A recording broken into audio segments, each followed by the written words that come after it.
ओम ह्रीं अर्हं णमोचिनाणं नमः श्री वृषभदेवाय। पूज्यवर आचार्यवर श्रीमान तुंग स्वामी महाराज श्लोक नंबर 40 में अब अग्नि भय सामक, अग्नि निवारक, अग्नि के उपद्रव को शांत करने वाला मंत्र हमारे सामने रख रहे हैं। पूज्यवर आचार्यवर अपने चित्त में इस तरीके से दृढ़ हैं कि संसार में समस्या कोई भी हो, समाधान वितराग अरिहंत देव की पवित्र भक्ति है। इसलिए उनके हर एक शंकाएं, हर एक जिज्ञासा, हर एक परेशानी का समाधान क्या? जिनेंद्र भगवान की भक्ति। बार बार लौटकर वो हमारे चित्त में उन्हीं की भक्ति को और विस्तार से और दृढ़ता से भर रहे हैं कि कुछ भी हो जाए आप भटकना नहीं, गड़बड़ नहीं करना।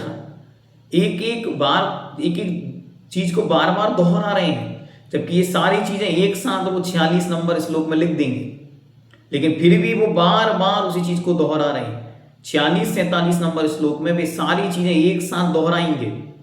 एक ही श्लोक पर्याप्त था, लेकिन फिर भी वे 8 श्लोक लिख रहे हैं। इसका मतलब यह है वे हमारे चित्त में, क्योंकि जब किसी चीज का रिपीटेशन होता है तो इसका मतलब है वो उसे दृढ़ कर देना चाहते हैं। तो आइए देखते हैं। अग्नि भय सामक, अग्नि भय निवारक, अग्नि उपद्रव विनाशक। कल्पांत काल पवनोद्धत वाहनिकल्पम दावानलम ज्वलित मुज्ज्वल मुत्स्फुलिंगम विश्वम जिघत सुमिव सम्मुख मापतंतम त्वन्नाम कीर्तनजलम समयत्य शेषम। कल्पान्ते काल पवनोद्धत वह्निकल्पं दावानलं ज्वलितमुज्ज्वलमुत्स्फुलिङ्गं विश्वं जिगत्सुमिव सम्मुखमापतन्तं त्वन्नाम कीर्तनजलं शमयत्यशेषम्। अब पहली 2 लाइनों में अग्नि बता रहे हैं, वो अग्नि कैसी है, ठीक है, और फिर नीचे उसका समाधान बताएंगे अंतिम पंक्ति में।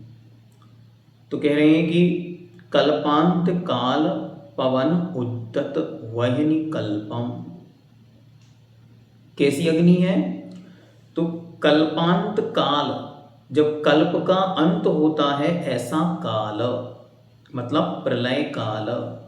तो प्रलय काल की मतलब भयानक अत्यंत प्रचंड पवन अर्थात वायु की, उद्धत अर्थात उससे उत्पन्न प्रचंड वहनी अग्नि के कल्पम तुल्य।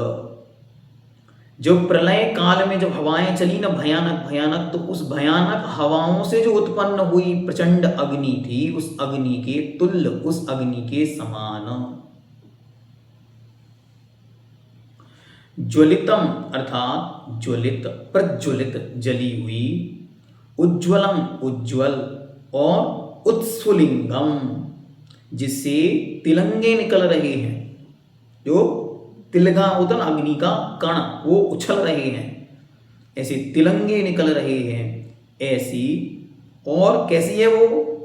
तो कह रहे हैं विश्वम जिगत्सु एव, विश्व को भक्षण करने की इच्छा रखने वाली की तरह, पूरे संसार को अपने में समा लेगी ऐसी अग्नि की तरह। कौन? दावानलम, उस अग्नि को। कैसी है? जो सम्मुख, सामने, आपतंतम, आती हुई। तो नाम कीर्तन जलम, आपके नाम रूपी कीर्तन के जल से। आपके यशगान रूपी नाम कीर्तन के जल से अशेष संपूर्ण रूप से समयति बुझ जाती है, शांत हो जाती है। तो 3 लाइनों में अग्नि बतलाई, अग्नि कैसी है, और अंतिम लाइन में समाधान बताया। जो कल्प अंत काल अर्थात प्रलय काल की प्रचंड हवाओं के द्वारा उत्पन्न हुई प्रचंड अग्नि के समान है, ऐसी दावानल जो जलती हुई है, उज्ज्वल है और जिसमें से तिलंगे फूट रहे हैं, जो विश्व को अपनी में समाहित करने वाली है। कहते ना कि ऐसी अग्नि जल रही थी कि ऐसा लग रहा था सब कुछ अपने में समा लेगी, कुछ भी अब बचने वाला नहीं। ऐसी भयानक अग्नि अगर सामने आ जाए तो क्या करेगा? तो उन्होंने कहा तो नाम कीर्तन जलम समयति अशेषम, आपके नाम रूपी कीर्तन का जल उस संपूर्ण अग्नि को बुझा देगा। हे लोकपाल अर्थात 3 लोक के पालक परम प्रभु, जो प्रलयकालीन महावायु के प्रचंड तेज से प्रज्वलित हुआ दावानल। अग्नियां अलग अलग प्रकार की होती हैं। यहाँ अनल शब्द है वो अग्निवाचक है, ठीक है। तो यहाँ दावानल शब्द का प्रयोग किया, अलग अलग प्रकार से अग्नियों को शब्द दिए। बड़वानल, ठीक, यहाँ दावानल शब्द दिया। आकाश में चिंगारियां फेंक रहा हो और अपनी ज्वालाओं से समूचे विश्व को भस्म कर देना चाहता हो, वह प्रचंड दावानल भी आपके नाम स्मरण रूपी जलधारा से सर्वथा शांत हो जाता है, अर्थात आपका भक्त अग्नि के भय से मुक्त हो जाता है। इसलिए जब तक कोई उपाय दिखाई नहीं दे रहा है तब तक सबसे पहला उपाय कल्पांत काल पवनोधत वहिनी कल्पम दावानलम ज्वलितमुज्ज्वल मुत्स्वलिंगम विश्वम जिगत्समिव सम्मुख मां पतंतम त्वम नाम कीर्तन जलम संयत्य शेषम। हाथ में जल लेकर और इस श्लोक का पाठ करते हुए उस जल को उस अग्नि पर फेंकने पर वह अग्नि बुझ जाती है। और कोई कहे कि ऐसा कैसे हो सकता है, हमने तो कभी देखा नहीं, आपको दिखा देते हैं। जब रामायण के प्रसंग में सीता जी को अग्नि परीक्षा की घड़ी उपस्थित हुई, तब उन्होंने अच्छी तरह जिनेंद्र भगवान का स्मरण किया और उस अग्नि में प्रवेश कर गए। उस अग्नि में प्रवेश करने से उनका देह भस्म हो जाना चाहिए था, लेकिन उस अग्नि में कमल खिल गया और सीता जी उस पर विराजमान हो गई। तो ऐसे वह अग्नि बुझाने की सामर्थ्य भी भक्ति के अंदर होती है, ठीक है। अनल शब्द है और एक शब्द होता है अनिल। अनिल मतलब होती है हवा और अनल मतलब होती है अग्नि। तो अग्नि अलग अलग प्रकार की होती है, जहां वो प्रयोग होती है उस तरीके का उसका शब्द का अर्थ होता है। जैसे यहाँ पे शब्द है दावानल, तो दाव का अर्थ है लकड़ी, जंगल, और अनल का मतलब है आग। तो जंगलों के माध्यम से जो उत्पन्न होती है, मुख्यतः पेड़ों की रगड़न से जो उत्पन्न होती है, उसको बोलते हैं दावानल।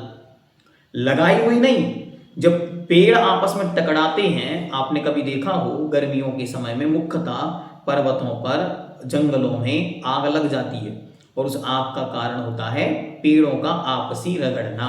तो तेज तेज हवाएं चलती हैं, ग्रीष्म काल का मौसम होता है, टेम्परेचर एकदम हाई होता है, उस समय पेड़ आपस में रगड़कर जो आग विकसित करते हैं उसे बोलते हैं दावानल। एक अग्नि होती है बड़वानल, जो पानी में लगती है और मुख्यतः समुद्र के पानी में लगती है। समुद्र के पानी में जो पेट्रोलियम तत्व होता है उसमें भड़क जाने से वहां आग लगती है, और ऐसी आग लगती है कि पूरे संसार को निगलने की सामर्थ्य उसके अंदर होती है। ऐसी भयानक आग क्योंकि वो पानी के अंदर ही लगी है, तो उसे बुझाने का कोई बाह्य उपचार उपाय दिखाई नहीं पड़ता। इसलिए ये आपके गैस की आग, चूल्हे की आग की बात नहीं कर रहा है, क्योंकि उससे तो बंद कर दोगे तो बुझ जाएगी। लेकिन यहाँ ऐसी आग की बात कर रहे हैं जिनके निमित्त कारण ईंधन आदि स्वतः उपलब्ध हैं, उन्हें अलग से कुछ डालने की आवश्यकता नहीं है। बाकी अग्नियां क्या होती हैं, अपने आप उनका ईंधन अर्थात जलने रूप सामग्री नष्ट होने पर वे खत्म हो जाती हैं। लेकिन ये वाली अग्नियां इतनी भभक चुकी हैं कि उन्हें नष्ट करना, उन्हें दूर करना सामान्य जीव के बस की बात नहीं है। इसलिए इस अग्नि की शांति का उपाय भगवान के नाम रूपी मंत्र में है। अब हमको क्या सीखना, तो लाइफ मैनेजमेंट का सूत्र, अपने चित्त में विषयों की अग्नि और क्रोध की अग्नि, ये दो अग्नियां हमारे चित्त में हमेशा हमेशा चलती रहती हैं। और ये क्या करती हैं, ये विश्वम जिगत्सु इव सम्मुख आपतंतम, सारे संसार को, सारे प्रेम को, सारी प्रीति को, सारे संबंधों को, रिश्तों को, सबको अपने में समाहित कर नष्ट कर लेती हैं। इसलिए हमेशा हमेशा प्रभु के नाम रूपी मंत्र का जल पीते रहना चाहिए। इसे क्या होगा, विषयों की अग्नि बुझती जाएगी, विषयों की अग्नि मंद होती जाएगी, शमयति अशेषम, संपूर्ण समाप्त हो जाती। अच्छी तरह ये ध्यान रखो, 9वें गुण स्थान तक वेद कषाय का उदय है, वेद कर्म का उदय है। इसलिए कषाय का भड़कना या चारित्र मोहिनी कषाय के उदय में प्रवृत्तियों का भड़कना एक सहज व्यवस्था है। लेकिन उस कषाय की तीव्रता में अपने आवेग को खो देना और गलत राह चुन लेना, ये बहुत बड़ा एक प्रकार से अनैतिक कदम होने से अपने और अपने परिवार, अपनी समाज, देश, राष्ट्र और हमारे भवों के लिए एक बहुत गलत स्थिति की ओर ले जाता है। इसलिए हमेशा जब ये विषय की अग्नि भड़कती है तो बहुत अच्छी तरह उपाय कहा कि विषय की अग्नि भड़कने का मुख्य साधन होता है निमित्त। जैसे आग भड़कने के लिए क्या चाहिए, निमित्त चाहिए, थोड़ा सा ईंधन मिलेगा और आग भड़क जाती है। ऐसे ही जो निमित्त मिल रहे हैं उन निमित्तों से सहज दूरी बनाएं, उन निमित्तों से दूर चले जाएं, उन निमित्तों को अपने आसपास ना आने दें, उनके आसपास आप ना जाएं। अपने आप को अग्नि धीरे धीरे शांत हो जाती है। इसलिए हमेशा हमेशा ये प्रयास करना चाहिए कि जहां भी विपरीतता दिखाई देती है, पूज्य गुरुदेव हमको तो मंत्र के रूप में हम लोगों को ये मंत्र दिया था कि वह विपरीत लिंग वाला अथवा समलिंग वाला भी कोई व्यक्ति है और वह अकेला है तो हमेशा हमेशा उससे दूरियां बना के रखनी है, कोई भी है वो। क्यों? क्योंकि जब प्रद्युम्न कुमार जैसे महापुरुष पर उनकी मां ही मोहित हो गई,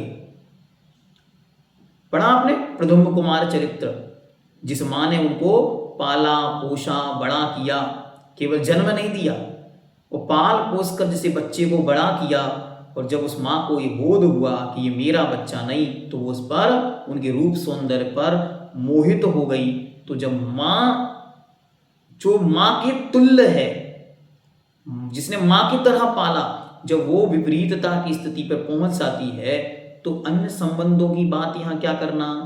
इसलिए जिन जिन निमित्तों से पर के संपर्क में अधिकता आती है, ऐसे निमित्तों से भी बचना ये अपने आत्म ब्रह्म की रक्षा का मूल उपाय है।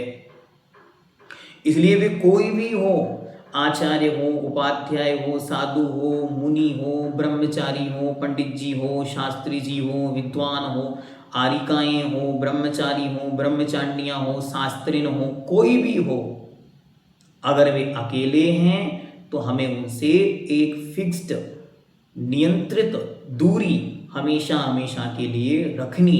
ये लोक मर्यादा के लिए, शासन की मर्यादा के लिए सर्वश्रेष्ठ उपाय है। अन्यथा फिर जो घटनाएं घटती हैं उनमें कोई भी उपाय नहीं होता। उनका उपाय क्या है? संकल्प पूर्वक दृढ़ता रखें और अपनी उसको दृढ़ता पूर्वक पालन करें कि जब वे एकल हैं, अकेले हैं, हम उनसे स्वतः दूरी रखें। बस हमेशा हमेशा अपना साधर्मी भी है, परिजन भी है, तो एकल अगर कोई अकेला है तो उस व्यक्ति से एक निश्चित दूरी बनाकर रखें। अन्यथा उसको क्या कहें? उस व्यक्ति को कहें जब आपको हमसे मिलना हो, जब आपको हमसे बात करनी हो तो दो लोग होकर आए, दो लोग साथ में मिलकर आए। या जब आपको हमें अपने पास बुलाना हो तो आप दो लोग अपने पास तैयार रखो, जब आप दो होंगे तब आप हमसे मिलें, अन्यथा नहीं मिलना। और आप लोगों को भी अच्छी तरह ये बात अपने दिमाग में, चित्त में स्थिर करनी चाहिए, कभी भी किसी भी स्थिति में किसी से भी अकेले नहीं मिलना। ये बिल्कुल लोक मर्यादा के विरुद्ध है। ये मर्यादा अगर नहीं सीखी, और आजकल ये सारी की सारी चीज़ें धीरे धीरे एक विपरीत माहौल को तैयार कर देती हैं और फिर व्यक्ति इतना उनके आसक्त हो जाता है, क्योंकि विषय है, विषय की अग्नि है, वो जब भवकती है तो बहुत अच्छी तरह ये पंक्ति जीवंत हो जाती है। कौन सी? विश्वम जिगत सुमेव सम्मुख महापतंतम।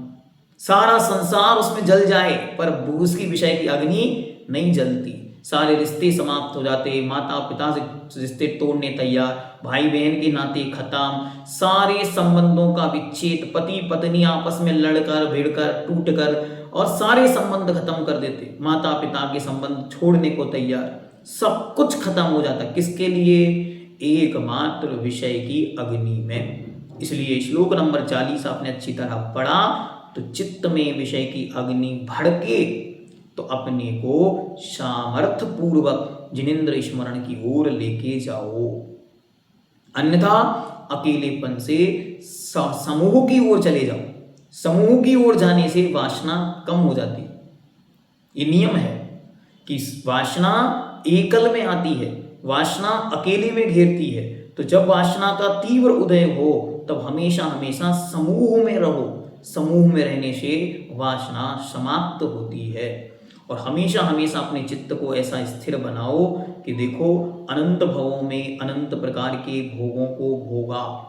सुंदर सुंदर स्त्रियां तो छोड़ो, देवांगनाएं भी भोगने का विषय बनी। बलिष्ठ शरीरधारी सुंदर सुंदर देवों को अनंतों बार भोगा, लेकिन ये भोग की अग्नि कभी मिटी क्या? ये कभी नहीं शांत होती। विषयों की अग्नि कैसी है?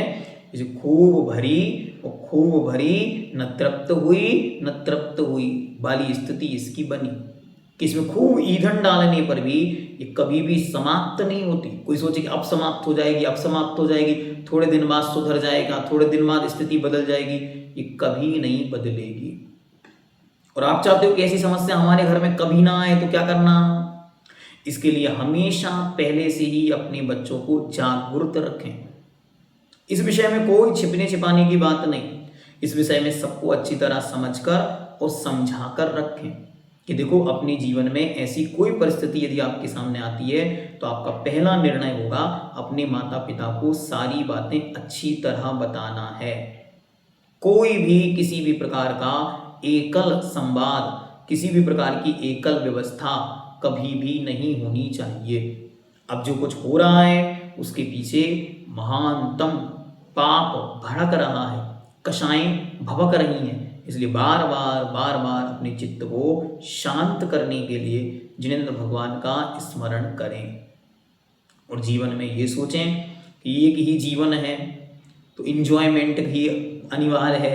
एक ही जीवन है तो जी लो, फिर मिला ना मिला, जिंदगी मिली ना दोबारा। तो ऐसी सब ये व्यर्थ की बातों में हम लोगों को उलझना नहीं है। हमें हमारे चित्त को अच्छी तरह, अतीत में कोई अपराध आदि हुआ भी है तो उसको मुक्ता ना करके, उसका विसर्जन करके, प्रत्याख्यान पूर्वक उसका प्रतिक्रमण आलोचना करके अपने चित्त की शुद्धि के साथ आगे बढ़ना चाहिए। हर दिन एक नई विशुद्धि, एक नया परिणाम अपने अंदर विकसित हो कि विषय की अग्नि कम हो और चित्त निर्मल बने। इसके लिए अच्छा उपाय है कम से कम टीवी देखें।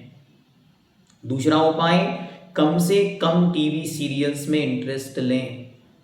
और तीसरा उपाय, कम से कम मोबाइल चलाएं। चौथा उपाय, कम से कम रात्रि में मोबाइल पूर्णतया बंद रखें। घरों में ऐसा सिस्टम तैयार करें कि इतनी बजे, 8 बजे या 9 बजे, जो भी एक समय है, 9 बजे के बाद सब लोगों के मोबाइल एक साथ एक स्थान पर रखो और बंद कर दो लॉक। अब किसी को भी मोबाइल की कोई आवश्यकता नहीं। आप 9-10 बजे के बाद आराम से सो, सुबह जब आप उठेंगे सबके मोबाइल सबको दे दिए जाएंगे। इससे 1 करोड़% अपराध समाप्त हो जाएंगे। 1 करोड़% मोबाइल के कारण ही आज विवाद और अपराध सामने दिखाई दे रहे। इसलिए इस मोबाइल को एक व्यवस्थित स्थान दिया जाए घरों में, सबके मोबाइल इस स्थान पर आ जाएं। कोई रात्रि में कोई भी आपत्ति काल नहीं आने वाला, ये ध्यान रखो। जिन लोगों को बहुत अच्छी तरह अपने चित्त में इस बात को ध्यान में रखो, कभी भी किसी भी रूप में गड़बड़ नहीं करना, ठीक है। ओम। अपने चित्त की शुद्धि के साथ जीवन में अपना निर्वाह करना है और इस पवित्र परंपरा को श्री सर्वज्ञहंत देव के पवित्र शासन की रक्षा भी हम सबको करनी है। ओम ह्रीं नरं संसाराग्निताप निवारणाय, क्लीं महाविरक्षरसहिताय, विषय अग्नि विमुक्ताय, क्लीं महाविरक्षरसहिताय, हृदय स्थिताय, सर्वविघ्नोपद्रव निवारकाय, शिव शवनाथ परमेश्वराय नमो नमः। जैनं जयतु शासनम्।